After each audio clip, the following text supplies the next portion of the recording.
खबर का रुख कर लेते हैं। लोकसभा चुनाव से जुड़ी हुई आरजेडी की लिस्ट जारी हो गई है। बिहार में लिस्ट में 22 उम्मीदवारों के नाम हैं। पाटलिपुत्र से मीसा भारती को टिकट दिया गया है। सारण से रोहिणी आचार्य को टिकट मिला है। मुंगेर से अनीता महतो को आरजेडी की उम्मीदवार। बक्सर से सुधार सिंह को टिकट मिला है। बांका से जयप्रकाश यादव को टिकट दिया गया है। तो आरजेडी ने एक और लिस्ट अपनी जारी कर दी है। इसमें खास तौर पर बक्सर से सुधार सिंह को टिकट दिया गया है, जो भाजपा का गढ़ मानी जाती है। बांका से जयप्रकाश को आरजेडी ने लिस्ट अपनी जारी कर दी है। इसमें कुल 22 उम्मीदवारों के नाम हैं। रितेश पट्टा से हमारे साथ ज्यादा जानकारी के साथ लाइव इस वक्त जुड़ गए हैं। रितेश, इस पूरी लिस्ट में क्या कोई ऐसा नाम भी है जो चौंकाने वाला है? बिल्कुल, देखिए, सबसे बड़ी बात है कि आरजेडी ने अपनी लिस्ट जो है वो जारी कर दी है। और हमने सबसे पहले बताया था कि कौन कौन से संभावित नाम होंगे, और हमारी खबर पर एक बार फिर से मुहर लग चुकी है। देखिए, सबसे चौंकाने वाला जो नाम है वो है वैशाली से मुन्ना शुक्ला का, क्योंकि मुन्ना शुक्ला के बारे में कहा जा रहा था कि आरजेडी परहेज कर रही है और संभवतः उनकी पत्नी को टिकट मिल जाए। और मुन्ना शुक्ला विवाद में तब आ गए जब उन्होंने दलित समुदाय को लेकर कुछ विवादास्पद टिप्पणी कर दी। लेकिन पार्टी देखिए कि किस तरीके से जो ए टू जेड की बात करती है, उस लाइन लेंथ पर आगे बढ़ते हुए मुन्ना शुक्ला को उसने टिकट दिया है। शिवहर से चर्चा थी कि रामा सिंह को टिकट मिले, लेकिन अंतिम समय में रामा सिंह का नाम कट गया है और रितु जायसवाल पार्टी की नेत्री हैं, उन पर दांव लगाया गया है। इसके अलावा हाजीपुर पर भी ये संशय था कि किसी दूसरे दलित नेता को मौका मिलेगा, लेकिन एक बार फिर से शिवचंद्र राम पर पार्टी ने भरोसा जताया है। दूसरी तरफ अगर बात करें तो मीसा भारती की बात कर ले या फिर रोहिणी आचार्य की बात कर ले, तो ये तो पहले से तय नाम माने जा रहे थे।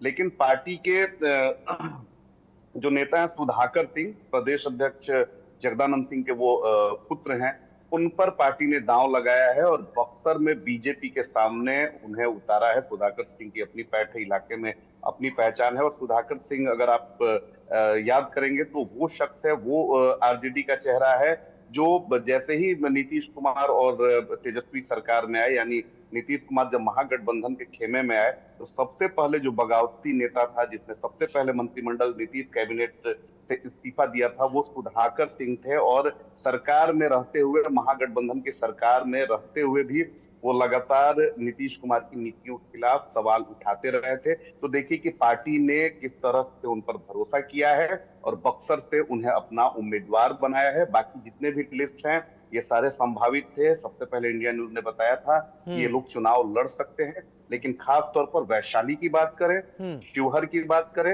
इन सीट्स को लेकर कुछ संशय की स्थिति थी। लेकिन आप देखिए कि अंतिम समय में इस पर भी मुहर लग गई है। इस पर भी मुहर लग गई अंतिम समय में। लेकिन रितेश, एक चीज आपसे जानना चाहेंगे यहाँ पर, क्या इस लिस्ट को जारी करने में, जो भी आपके आरजेडी के सूत्रों से आपकी बात होती हो, बीजेपी और जेडीयू के उम्मीदवारों को लेकर कोई मंथन हुआ कि अगर वो किसी खास को उतारने की कोशिश कर रहे हैं तो उसको काउंटर करते हुए उनका उम्मीदवार ये होना चाहिए?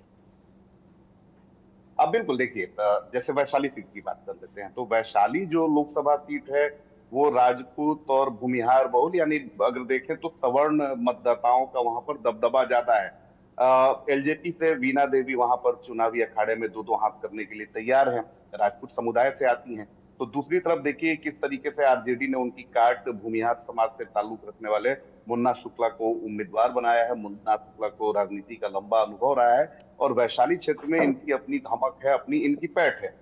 रितु जायसवाल की बात कर लेते हैं शिवहर से। तो शिवहर से इन्हें इसलिए टिकट मिला है कि शिवहर से रमा देवी, जो बीजेपी की सिटिंग कैंडिडेट थी, उनका टिकट जो है वो काट कर, और ये टिकट एक तरह से नहीं कह सकते काटा गया है, क्योंकि ये सीट ही जेडीयू के खाते में चली गई और वहां से लवली आनंद जो है वो दो दो हाथ कर रही है। तो देखिए कि जो वैश्य मतदाता है उसे खुश करने के लिए आरजेडी ने रितु जायसवाल पर दांव लगाया है।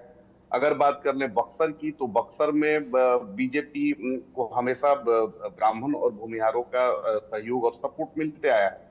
तो वहां पर देखिए कि सवर्ण वोटर्स को साधने के लिए किस तरीके से वहां पर आप देखें कि उतारा गया है सुधाकर सिंह को।